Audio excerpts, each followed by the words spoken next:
Hello friends, I am Neha. Welcome to my channel. In my upcoming series, starting from today, I will explain DAX including the time intelligence functions. If you like my videos and find them useful, please don't forget to like and subscribe. Coming back to date. Date plays a crucial role in any business. And the time-related calculations may not be complicated, but they are tedious for sure. Let us make them simple for ourselves. Today we'll see the basic date function in Power BI Desktop, that is, creating a date table. But before we proceed with the DAX, I would like to highlight certain points that we should remember.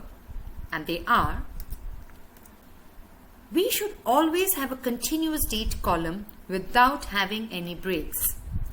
So, the best practice is to create a date table and draw a relationship between the date table and your dataset. Let us now move to our Power BI Desktop.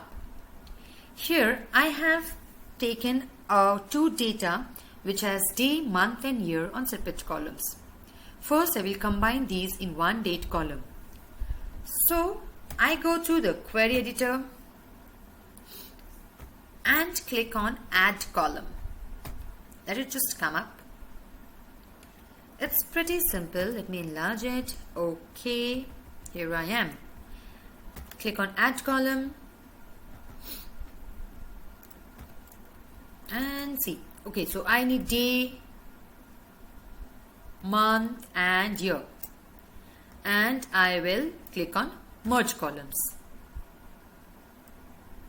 Here comes separator. We can use here any valid date separator, that is a comma, a hyphen or a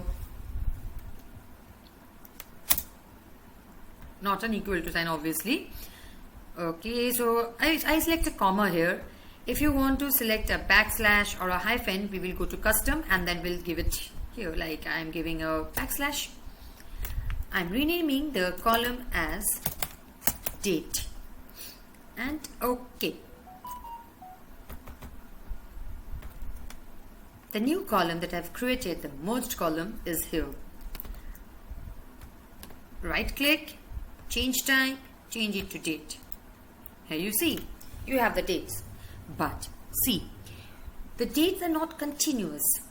It's 19, 18, 10, it's a haphazard, which if we keep it like this will create problems for us in our future data analysis and visualization part. So what we do, we create a date table. Let me just close this. Go to home, close and apply.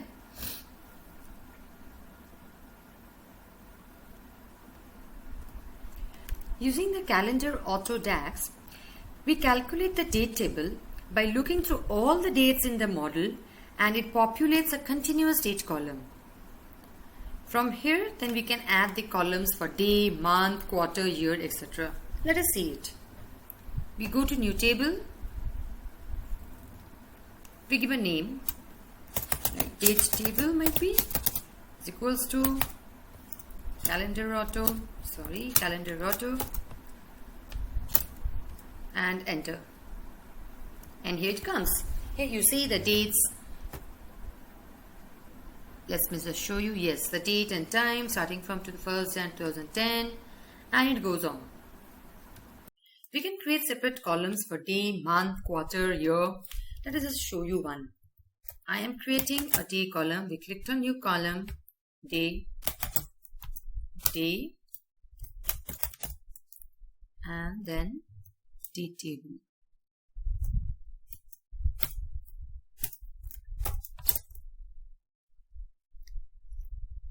And here comes the days.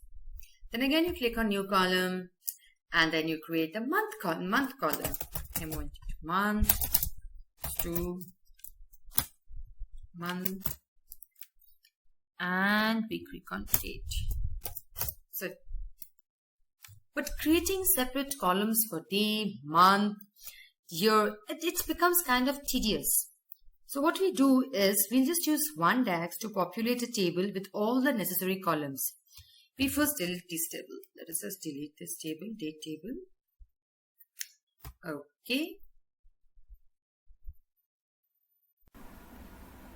So we'll just create one table.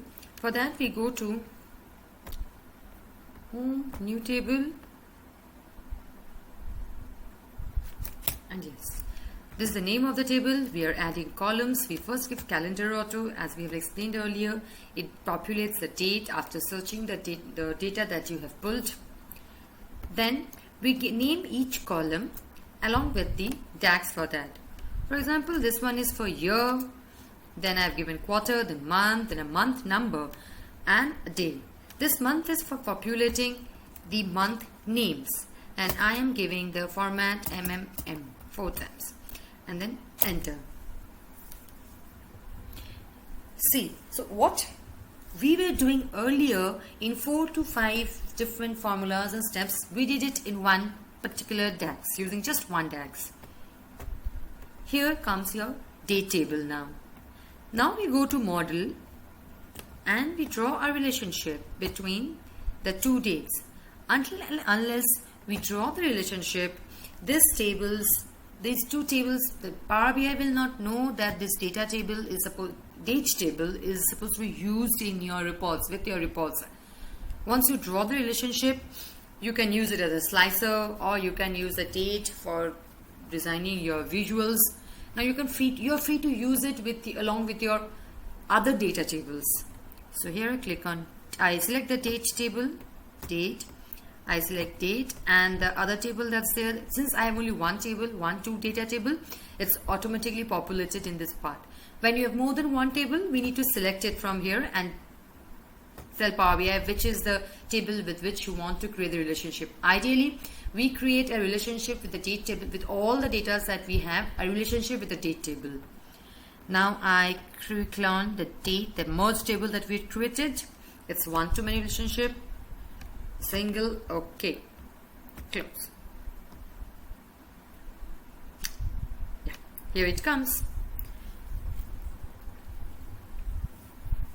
Then we can just to show it, let's do one thing. We are doing a simple line chart.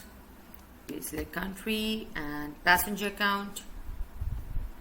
Oh, sorry, passenger count should come in the values. I drag it, and here is my simple line chart. I use the date as a slicer. Now you see the drop down has everything: 2010, quarter 1, month and day. I select on January 1st.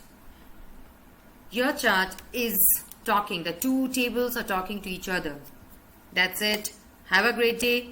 Thank you and see you soon. Bye bye.